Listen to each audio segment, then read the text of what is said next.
A black woman is publicly humiliated at a bustling Atlanta protest, spat on and taunted in front of a shocked crowd. The aggressor, Bradley Simmons, thrives on provocation, relishing the fear and anger he incites. But Karen Mitchell calmly reveals her badge as a federal judge, instantly shifting the balance of power and commanding respect. Just wait to see how this tense confrontation unfolds, and how dignity and justice ultimately prevail in the most inspiring way.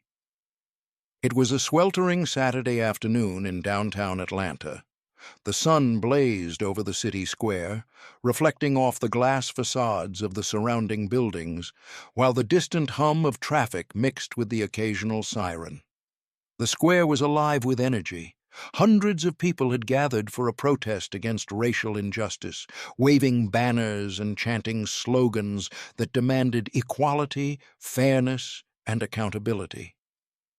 There was a palpable sense of urgency in the air, a feeling that the voices of the people could not be ignored, that change had to be seen, heard, and felt. Among the crowd moved Karen Mitchell, a woman in her early 30s who had recently moved from a quiet suburb. Her dark blazer clung lightly to her frame in the heat, and her carefully chosen signs, one reading "Justice for All," another "Equality Can't Wait," were held high with unwavering conviction. Karen's brown eyes scanned the faces around her, taking in the determination and resolve etched into the lines of strangers and friends alike. She had come not merely to observe, but to participate, to make her presence a small but significant stand against the systemic injustices she had witnessed in her own life.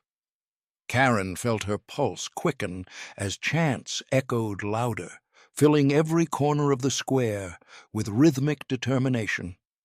People raised their fists, voices merged into one unyielding chorus of demand, and for a brief moment it felt as though the collective energy itself could bend the course of the day toward justice. But just as that feeling began to swell, the atmosphere shifted. From across the plaza, a figure emerged, a man who did not share the crowd's purpose. Bradley Simmons was a local provocateur whose name had become notorious online for stirring disputes, for using his words to inflame division rather than dialogue. He was mid-30s, wearing a pale blue shirt and sunglasses, with a smug expression that suggested he anticipated attention and confrontation alike. Karen noticed him immediately, the way he moved with a deliberate swagger, scanning the crowd as if daring someone to respond. And then it happened. Bradley stepped closer to her, deliberately cutting through the protective bubble of voices around her. Karen barely had time to register his presence when he made a sudden, shocking gesture, an act so blatantly disrespectful it froze the moment in stark contrast to the energy surrounding them. He spat toward her direction, a contemptuous motion meant to intimidate and humiliate, and in that instant he unleashed a torrent of slurs. The sound of his voice, sharp and defiant, sliced through the square. For a heartbeat, the world seemed to hold its breath. The surrounding crowd recoiled, eyes widening, mouths opening in silent disbelief. People exchanged incredulous glances, some stepping forward instinctively, others frozen in shock, unable to process the sheer audacity of the act. Karen's body tensed immediately, a rush of heat rising in her chest. The indignity of what had just occurred pierced her, igniting a fury that seemed almost too large for her small frame. Her first reaction was a visceral shock, a sharp burst of disbelief. How could someone carry such brazen disrespect in the middle of a bustling public space? The weight of the injustice, the sheer audacity of Bradley's act pressed down like an invisible force. And then the anger rose. It came in waves, a heat that radiated outward from her core, demanding recognition and demanding response. She could feel it not only in herself, but in the collective energy of the crowd. Murmurs swelled into whispers, whispers into low growls of outrage. People's hands clenched, voices shook, and the air itself seemed to vibrate with indignation. It was as if the act had drawn a line between the ordinary day and a moment that refused to be ignored. Karen's eyes met Bradley's for a fraction of a second, and in that brief exchange an unspoken understanding passed between them. He had sought to provoke fear and shame, and she had absorbed it, raw and undeniable as a spark of righteous anger. In that moment, the protest transformed from a routine gathering into a crucible of confrontation, a test of dignity in the face of blatant disrespect. The injustice was no longer abstract. It was immediate, personal, and impossible to overlook. And from the center of that fiery, stunned crowd, Karen realized something essential. This moment demanded a response. Not reckless retaliation, not a surrender to humiliation, but a statement of strength, of unwavering self-respect. The anger, sharp and undeniable, became the first ember of resolve, the first spark that would light the path forward in a day that promised to test courage and character. Karen stood frozen for a moment, her hand instinctively moving to her cheek, where the unexpected act had landed. The initial shock that had surged through her body ebbed, replaced by a heavier, more insidious sensation, a deep sting that was as much emotional as it was physical. Her skin tingled with discomfort, but her mind was the more affected battlefield. Images flickered unbidden, subtle glances in professional meetings, offhand comments in social settings, whispered assumptions that had questioned her abilities and her worth. Every microaggression, every subtle dismissal she had endured as a black woman in America came rushing back, stacking themselves atop the fresh indignity. The humiliation was a weight pressing against her chest, making it hard to breathe, making the square feel suddenly smaller, the crowd more distant, and her own body more fragile. Around her, the sounds of the protest continued, but now they were punctuated by the cruel laughter of Bradley and the small cluster of onlookers who had egged him on. Their voices were sharp, mocking, amplifying the sting of the moment. Karen felt the eyes of some passers-by on her, some curious, some sympathetic, but all distant, incapable of bridging the private ache that radiated through her.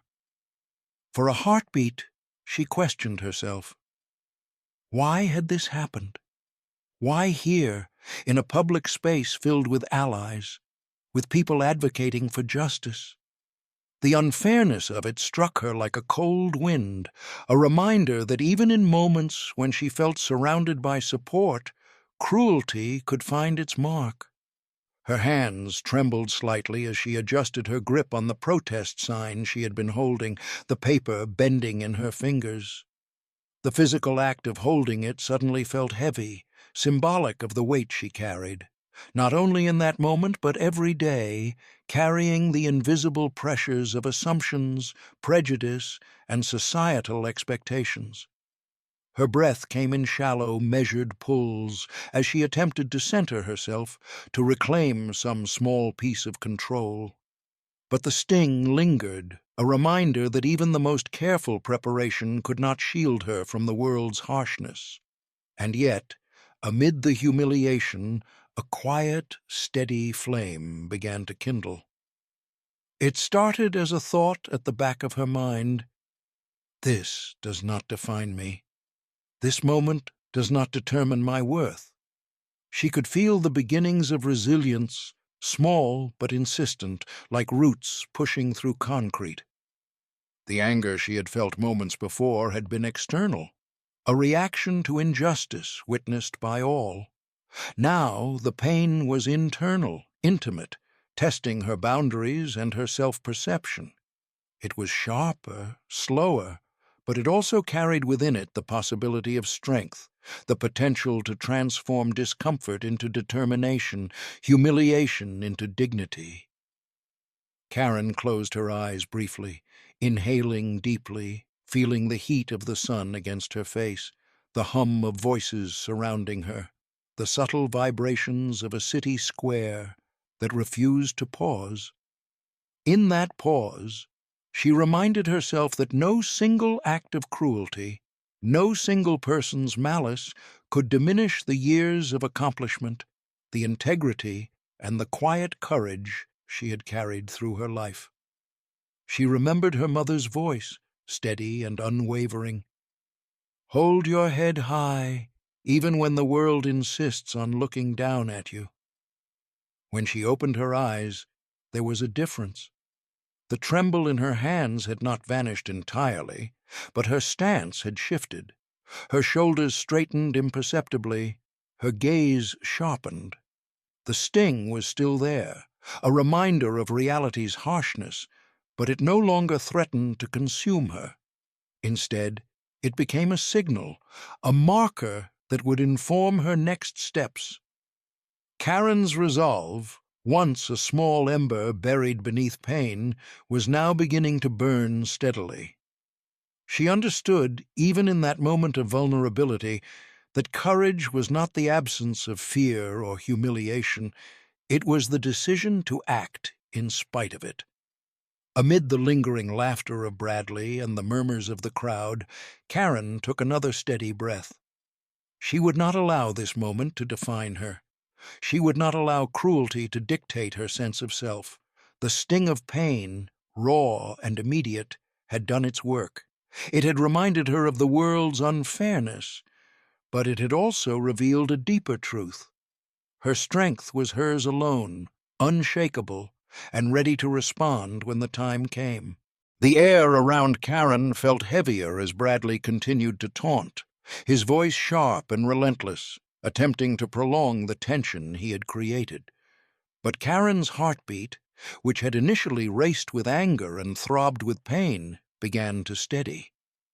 She could feel the collective energy of the crowd, some tense, some uncertain, mirroring the moment's suspense.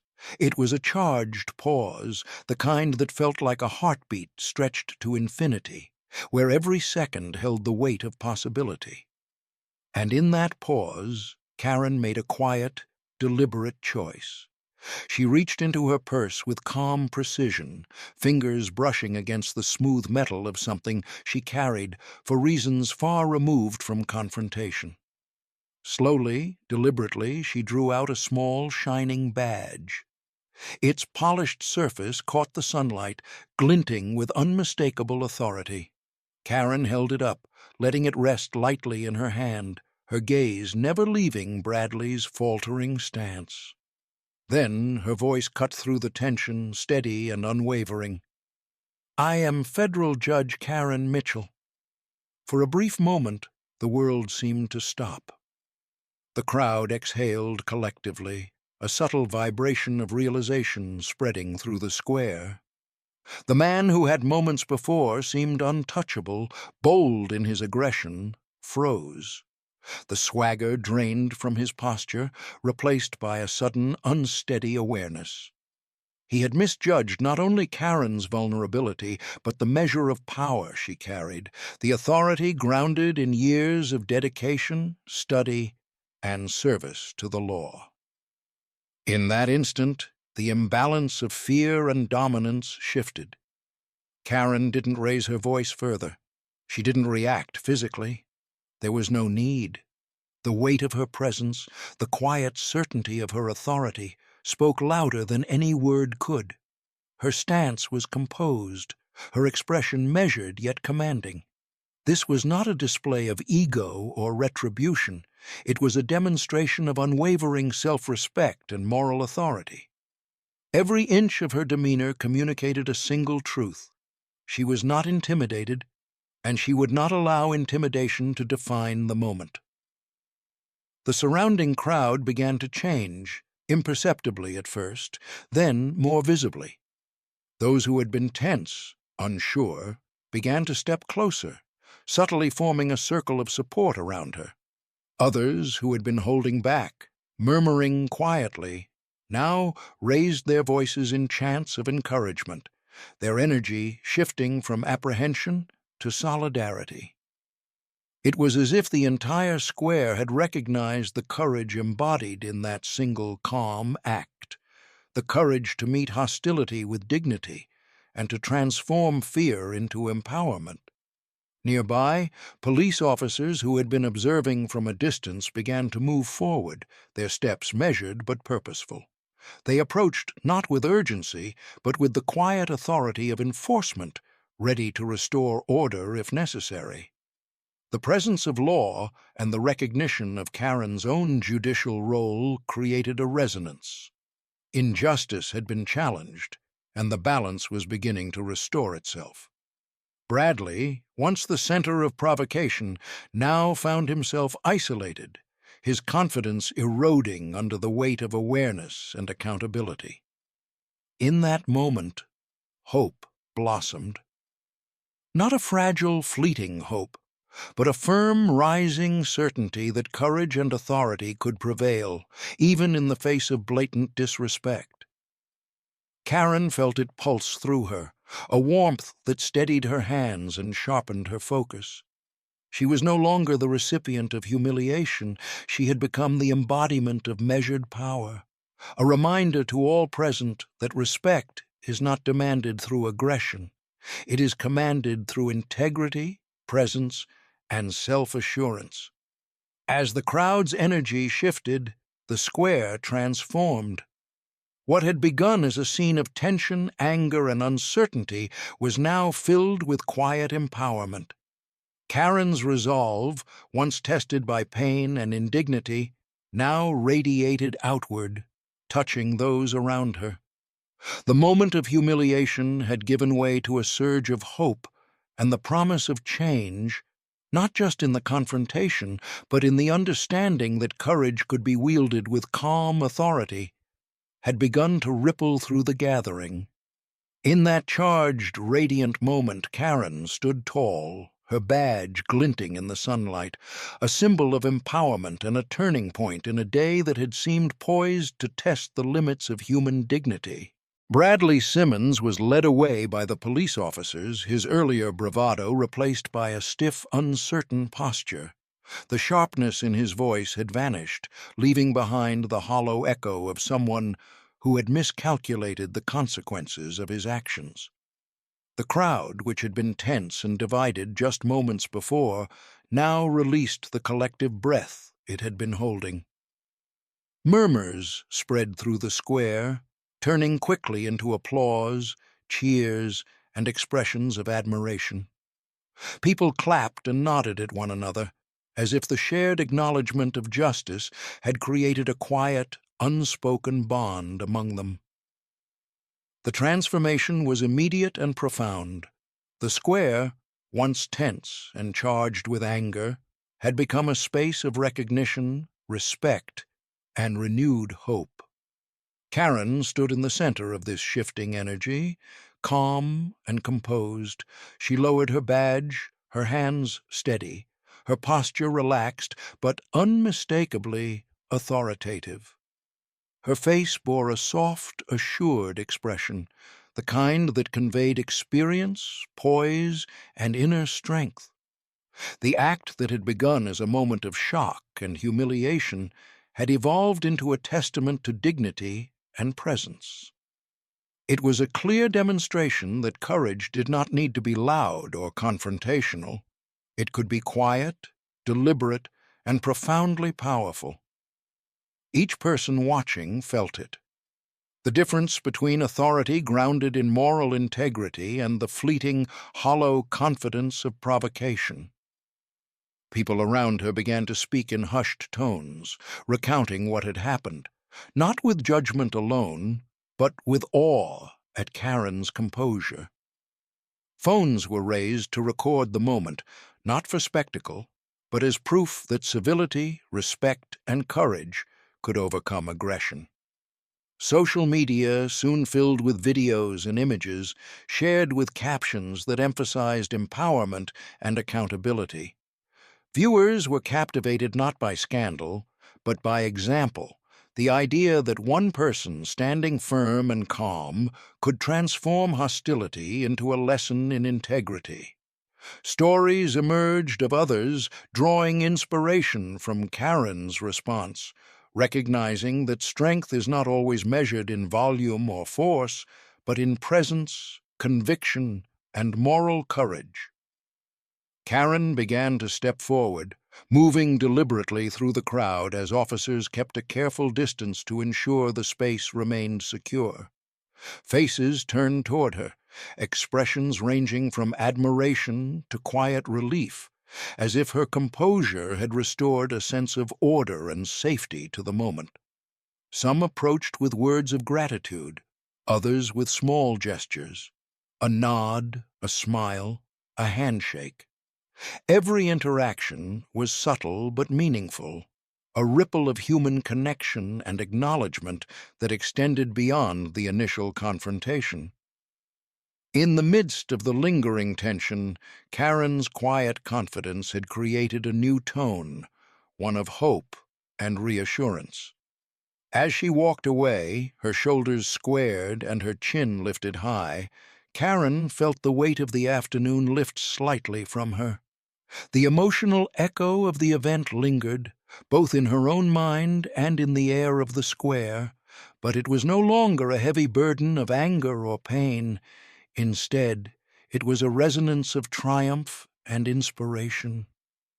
The moment had begun with blatant injustice and culminated in public recognition of dignity, power, and moral authority.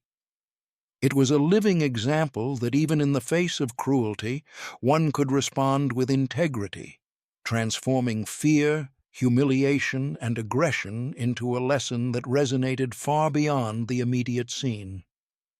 By the time Karen reached the edge of the square, the crowd had begun to disperse, but the energy remained. The story would travel, shared through conversations, news outlets, and social media feeds, not as a tale of shame or failure, but as a testament to human resilience. People would remember the calm strength with which she met hostility, the unwavering authority in her voice, the quiet brilliance of her courage. Karen's presence had turned a moment of conflict into a lasting lesson.